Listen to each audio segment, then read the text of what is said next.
What if I told you that the most advanced reconnaissance and attack helicopter ever built was canceled before it ever saw combat? A machine designed to slip past enemy radar. A helicopter built to hunt Soviet tanks deep behind enemy lines. A stealth scout that promised to revolutionize battlefield awareness. This was the RAH-66 Comanche. Billions of dollars were invested, revolutionary technologies were tested, 2 prototypes actually flew. And yet, in 2004, the United States Army pulled the plug. Why would the US abandon what many called the most advanced helicopter in the world? To understand the Comanche, we need to go back to the 1980s. The Cold War was still very real. NATO planners expected that if World War III broke out, it would happen in Europe, massive Soviet armored divisions pouring through the Fulda Gap. The US Army needed eyes deep behind enemy lines.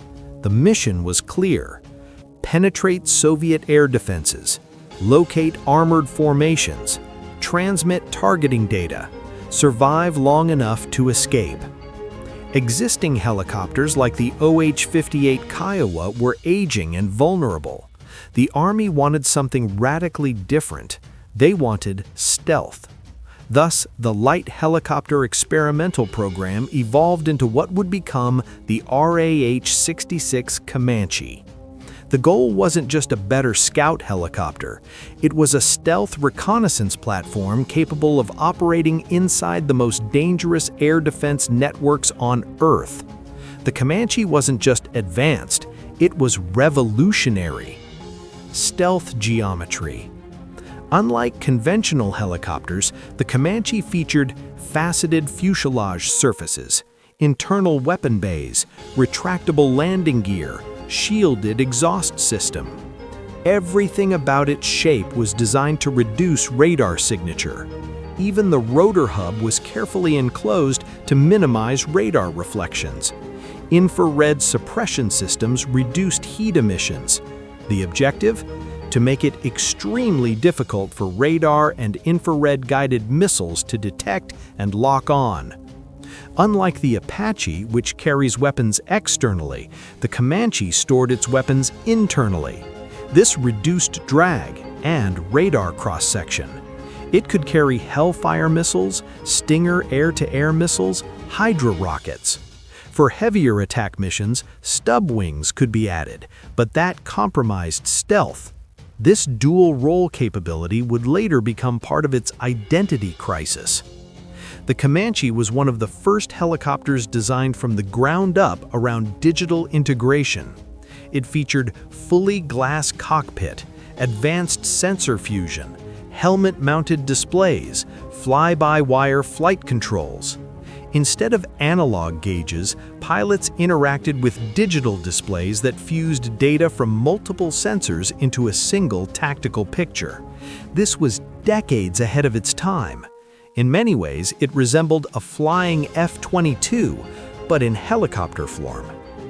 Originally, the Comanche had a clear role: stealth reconnaissance. But over time, something changed. As development progressed, the Army began asking, if it's this advanced, why not make it a light attack helicopter too? Suddenly, the Comanche wasn't just a scout. It was expected to engage enemy armor, support ground troops, conduct armed reconnaissance, compete in roles already dominated by the AH-64 Apache. This created overlap, and overlap creates doubt. Why build a stealth scout that costs more than an Apache when the Apache can already perform reconnaissance missions effectively? The Apache was combat-proven. It was heavily armored. It could take hits and keep flying. The Comanche? It relied on stealth rather than brute survivability. Two very different philosophies. As with many advanced military programs, costs began to spiral.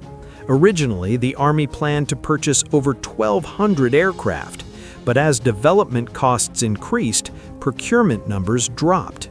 1,200 became 650, 650 became 375, then fewer.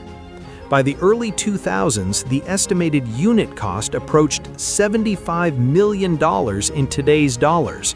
For comparison, that was extraordinarily high for a reconnaissance helicopter. The total program cost reached around $7 billion, and that was before full-scale production. Lawmakers began asking hard questions. Was this helicopter truly necessary, or was it a Cold War relic searching for relevance? Then came 1991. The Soviet Union collapsed. The massive armored invasion NATO had prepared for never came. The battlefield shifted. Instead of preparing for large-scale tank warfare in Europe, the U.S. Army found itself fighting insurgencies, counter-terrorism operations, asymmetrical conflicts. In Afghanistan and Iraq, stealth penetration of Soviet-style air defense networks was no longer the primary concern. The Comanche had been designed for a war that never happened, and its strategic purpose began to evaporate. Then came the final blow: unmanned aerial vehicles. In the 1990s and early 2000s, drones like the Predator began proving their value. They could conduct long-endurance reconnaissance, transmit real-time video, strike targets, operate without risking pilots, and they were far cheaper. Why risk a $75 million stealth helicopter and a trained crew when a drone could perform reconnaissance missions at a fraction of the cost? The logic was brutal, but clear. The Comanche represented the pinnacle of manned reconnaissance, but the future was unmanned. In 2004, the Army made its decision. The RAH-66 Comanche program was officially canceled. 2 prototypes were built. Both flew successfully. Performance was impressive. Top speed over 200 miles per hour, reduced radar cross-section, advanced digital systems. Technically, it worked. But militaries don't just buy technology, they buy solutions to strategic problems.